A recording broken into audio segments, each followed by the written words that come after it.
Pinagbibitiw ni bagong Public Works Secretary Vince Dizon ang lahat ng opisyal ng DPWH hanggang sa mga district engineer. Gusto ninyang habang buhay nang i-blacklist ang mga contractor na mapapatunayang sangkot sa ghost o substandard na proyekto. Nakatutok si Ivan Mayrina. Ilang oras pa lamang matapos manumpa, ipinag-utos agad ni bagong Public Works and Highway Secretary Vince Dizon ang pagpapabitiw sa lahat ng opisyal ng kagawaran mula sa mga undersecretary hanggang sa mga district engineer sa bansa. Alinsunod na rin daw sa direktiba ni Pangulong Bongbong Marcos. Lahat sila sasailalim daw sa pagsusuri. Sabi niya, linisin ang DPWH. At ito po ang simula. Hindi po magkakaroon ng ganitong klaseng mga proyekto kung walang kakuntsaba sa loob ng DPWH. Pinababago rin ni Dizon ang kalakaran sa pag-blacklist sa mga tiwaling kontraktor.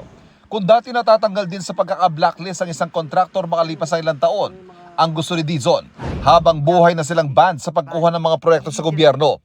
Kapag ang isang project ng isang kontraktor ay ghost o napatunayang substandard, wala na po itong proseso, wala nang investigasyon, automatic po blacklisted for life ang contractor na yan.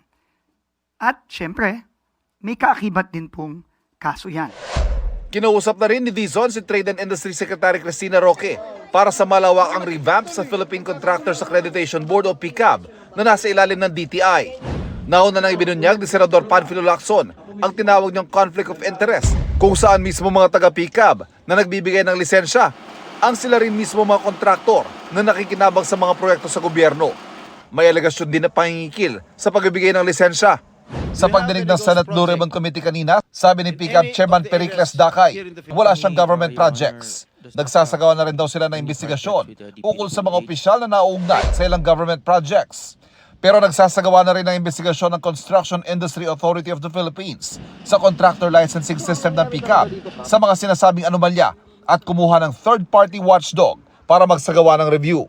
Aminado si Dizon, hindi magiging madali ang atas sa linisin ng DPWH, pero nangako siyang gagawin ng lahat para may agarang masampulan at maparusahan ang lahat ng sangkot sa malalim at malawak na katiwalian sa mga flood control projects. Itinalagang bagong kalihim ng DPWH si Dizon matapos magbitiw si dating Secretary Manuel Bonoan. Sec, anong punto bakit ka nag-resign? Nung nakaraan, sabi mo naman hindi ka mag-resign. Well, I think it's been lingering na dito clamor, and I think for accountability and to give the President a fresh yung mapurso lahat yung institutional reform that he would like to do. I think it would be better for me to for somebody else to take over, fresh start. Bago siya umalis, sabi ni Bonoan, meron na raw silang natuklas sa mga ghost projects. Meron na rin kaming natutuklasan, but I think I'll leave it to Secretary Vince. I'll transfer the documents to Secretary Vince Dizon anytime na makapag-usap na kami. Matapos namang italaga si Dizon sa DPWH, inihahanda na rin daw ni Pangulong Marcos ang isang kautosang bubuo ng isang independent commission na mag-iimbestiga at magpapanagot sa mga sangkot sa maanumalya mga flood control projects. The independent commission will be the investigative arm. So that they will continue to investigate whatever information is received.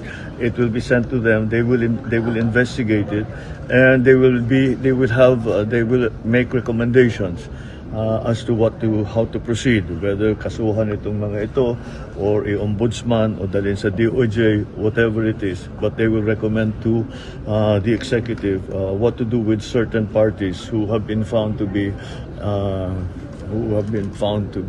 part of all of this corruption that's been going on, not only in flood control but all of the the workings within DPWH. Wala pang pinapangalanan kung sino ang mamumuno at mga bubuo ng komisyon. Pero may mga investigador, mga abogado, mga justice at prosecutor na susuri sa mga impormasyon at ebidensya at bubuo ng rekomendasyon para panagutin ang mga sangkot. Pag-amin ng Pangulo, kainitan ng issue ng katiwalian pero marami pa rin naisingit sa 2026 budget. Hindi raw ito palulusutin ayon sa Malacanang. Kahit sa 2026 budget, marami pa rin siningit So talagang it really needs to be cleaned out properly. Para sa GMA Integrated News, Ivan Mayrina, nakatutok, 24 oras.